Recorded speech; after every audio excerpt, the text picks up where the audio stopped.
Yang mulia Hakim Mahkamah Konstitusi, hari ini adalah sebuah momen yang sangat penting dalam sejarah kita. Kami berdiri dengan penuh rasa hormat di depan Mahkamah Konstitusi untuk menyampaikan sebuah situasi yang mendesak dan kritis, serta memerlukan pertimbangan mendalam dan keputusan yang bijaksana. Bangsa dan negara kita ini sedang berada di dalam titik krusial, sebuah persimpangan yang akan menentukan arah masa depan kita. Apakah kita akan melanjutkan perjalanan kita menuju kedewasaan sebagai sebuah negara demokrasi yang matang, ataukah kita akan membiarkan diri tergelincir kembali ke bayang-bayang era sebelum reformasi yang justru kita hendak jauhi?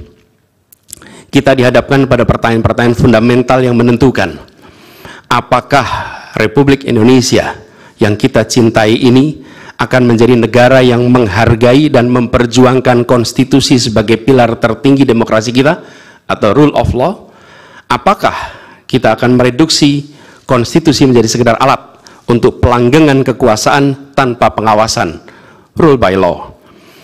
Kita harus memutuskan apakah kita akan menjadi negara yang mengakui dan menghormati hak setiap individu untuk menentukan pikiran dan menyuarakan pilihannya secara bebas dan independen yang merupakan esensi dari demokrasi, atau kita justru berpaling dari prinsip tersebut dan memilih di mana suara oligarki diberi prevalensi, mengesampingkan kesejahteraan umum dan mengabaikan kepentingan nasional yang lebih luas. Ini adalah saat di mana kita harus menentukan komitmen kita terhadap nilai-nilai demokrasi, kedaulatan hukum, hak asasi manusia. Ini adalah waktu untuk menunjukkan bahwa Indonesia adalah bangsa yang besar.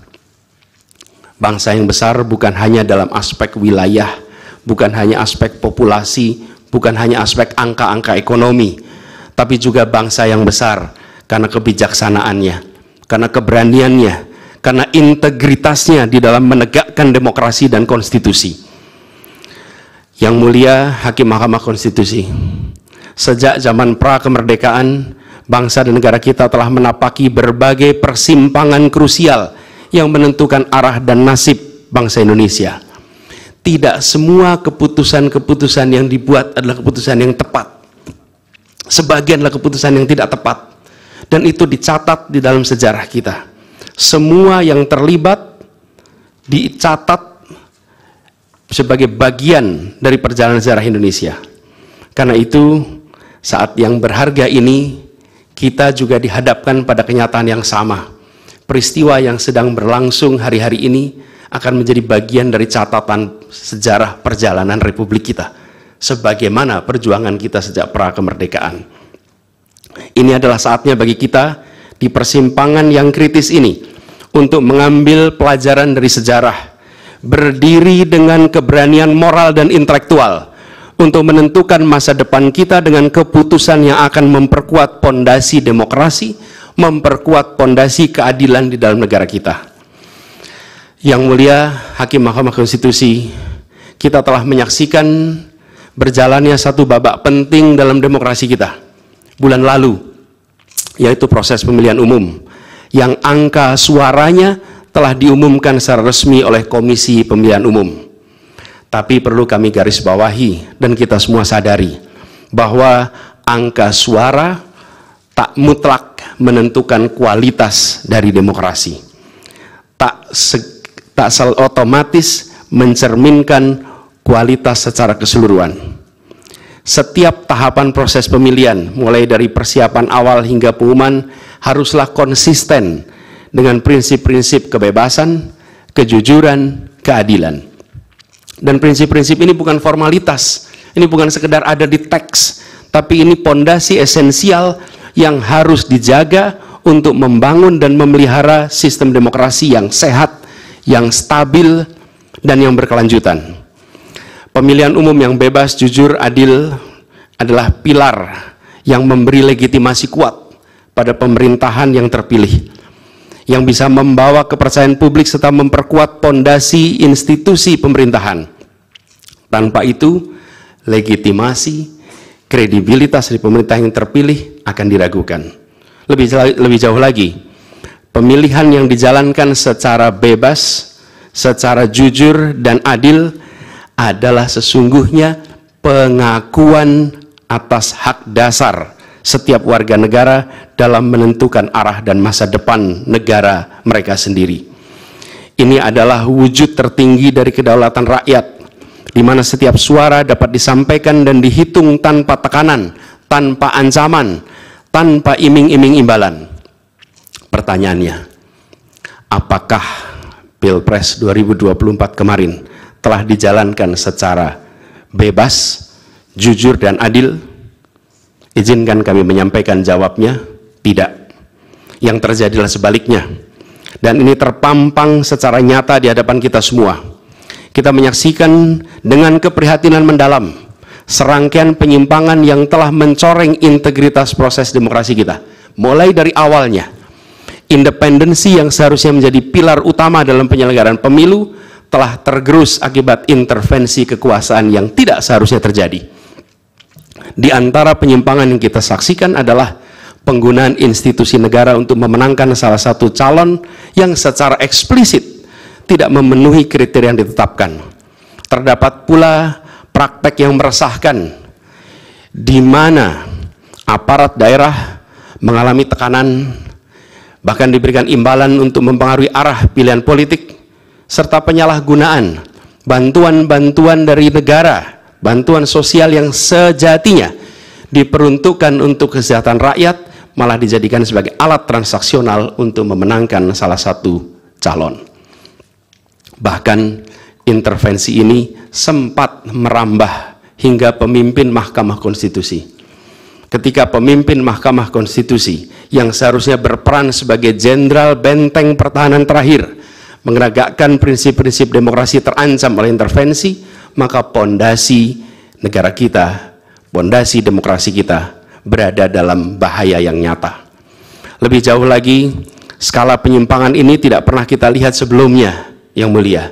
Kita pernah menyaksikan penyimpangan seperti ini di skala yang kecil, pilkada, populasi kecil, tapi dalam skala yang amat besar dan lintas sektor baru kali ini kita semua menyaksikan.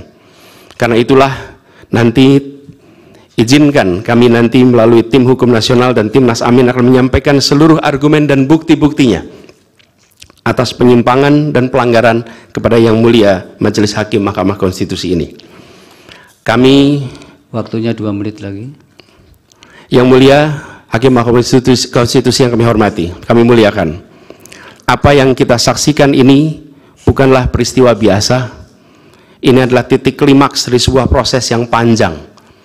Penggerogotan atas demokrasi, di mana praktek-praktek intervensi dan ketaatan pada tata kelola pemerintahan secara pelan-pelan tergerus. Oleh karena itu, Yang Mulia Hakim Mahkamah Konstitusi, di hadapan Yang Mulia, kini terbentang satu momen paling krusial dalam perjalanan demokrasi kita. Di pundak Yang Mulia terpikul tanggung jawab yang amat besar untuk menentukan arah masa depan demokrasi kita. Apakah kita akan melangkah dalam persimpangan jalan ini menjadi sebuah republik dengan rule of law atau rule by law? Demokrasi yang makin matang atau kemunduran yang sulit untuk diluruskan di tahun-tahun ke depan? Bila kita tidak melakukan koreksi saat ini, maka akan menjadi preseden ke depan di setiap pemilihan di berbagai tingkat. Bila kita tidak melakukan koreksi, maka praktek yang terjadi kemarin akan dianggap sebagai kenormalan dan menjadi kebiasaan, lalu menjadi budaya, dan akhirnya menjadi karakter bangsa. Yang Mulia Majelis Hakim Mahkamah Konstitusi, dengan rasa hormat dan penuh harap, mohon peristiwa ini jangan dibiarkan melewat tanpa dikoreksi. Rakyat Indonesia menunggu dengan penuh perhatian, dan kami titipkan semua ini kepada Mahkamah Konstitusi yang berani, independen, untuk menegakkan keadilan dengan penuh pertimbangan. Kami mendukung Yang Mulia untuk tidak membiarkan demokrasi ini terkikis oleh kepentingan kekuasaan yang sempit, tidak membiarkan cita-cita reformasi yang telah lama diperjuangkan menjadi sia-sia. Tindakan dan keputusan Mahkamah Konstitusi terkait dengan jadwal pemilihan kepala daerah serentak serta keputusan penghapusan pasal pencemaran nama baik telah memberikan kepada kami harapan bahwa independensi, keberanian, ketegasan dalam menegakkan keadilan hadir kembali di Mahkamah Konstitusi ini. Kami memohon kepada Hakim Konstitusi yang kami muliakan untuk menerapkan kebijaksanaan dan keadilan dalam setiap keputusan perkara yang kami ajukan, menjadi penjaga yang teguh atas nilai demokrasi, dan memastikan bahwa konstitusi tetap menjadi panduan utama dalam membangun masa depan bangsa yang lebih adil dan sejahtera. Semoga sejarah mencatat dan menjadi saksi atas dedikasi dan komitmen yang mulia untuk mempertahankan integritas dan martabat demokrasi dan konstitusi kita. Kepada Hakim Mahkamah Konstitusi yang kami muliakan, harapan besar dan tinggi itu kami titipkan. Terima kasih. Assalamualaikum warahmatullahi wabarakatuh. Waalaikumsalam.